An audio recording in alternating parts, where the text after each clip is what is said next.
agora o Fantástico conta uma história do além. Um neurocirurgião americano nunca acreditou em vida após a morte, até passar por uma experiência dramática. Pois é, ele entrou em coma profundo. Daí teve visões de uma espécie de paraíso. E quando voltou, estava convencido de que existe vida do outro lado. O que existe depois que a vida acaba? Para o neurocirurgião Alexander Eben, a morte sempre significou o fim de tudo. Ele entende do assunto. Foi professor da Escola de Medicina de Harvard, nos Estados Unidos, e há mais de 25 anos estuda o cérebro. Sempre tinha uma explicação científica para os relatos dos pacientes que voltavam do coma com histórias de jornadas fora do corpo para lugares desconhecidos. Até que ele próprio vivenciou uma delas. E agora afirma: existe vida após a morte. 10 de novembro de 2008, o Dr. Alexander é levado às pressas para o hospital com fortes dores de cabeça. Ao chegar lá, é imediatamente internado na UTI. Em poucas horas, já estava em coma profundo.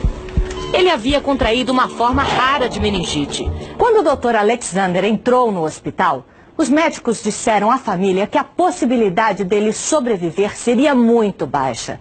Ele ficou em coma profundo por 7 dias. E foi durante esse período que o Dr. Alexander afirma ter tido a experiência mais fantástica que um ser humano pode ter. Na jornada que eu tive não existia corpo, apenas a minha consciência, diz o médico. Meu cérebro não funcionava. Eu não me lembrava de nada da minha vida pessoal, meus filhos ou quem eu era.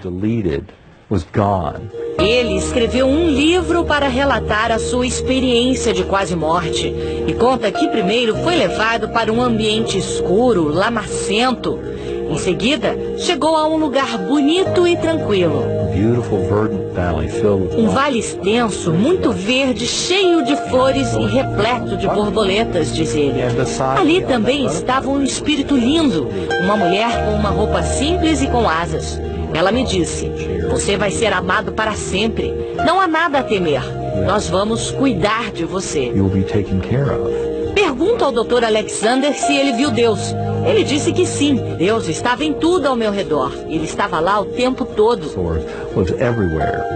Esse pesquisador da Universidade Federal de Juiz de Fora participa do maior estudo mundial já feito sobre as experiências de quase morte. Os estudos mostram que apenas 10%, uma em cada 10 pessoas que tiveram uma ressuscitação bem-sucedida, relatam a experiência de quase morte. Os pacientes que vivenciaram uma experiência de quase morte tendem a ter, ao longo do tempo, por exemplo, aumento da satisfação com a vida, tendem a ter diminuição do medo da morte, maior apreciação da espiritualidade, maior apreciação da natureza. A morte é uma transição, não é o fim de tudo, resume o Dr. Alexander. Minha jornada serviu para me mostrar que a consciência nossa existe além do corpo. E ela é muito mais rica fora dele. Isso pode significar que a nossa alma, nosso espírito, seria eterno. Our soul or spirit is eternal.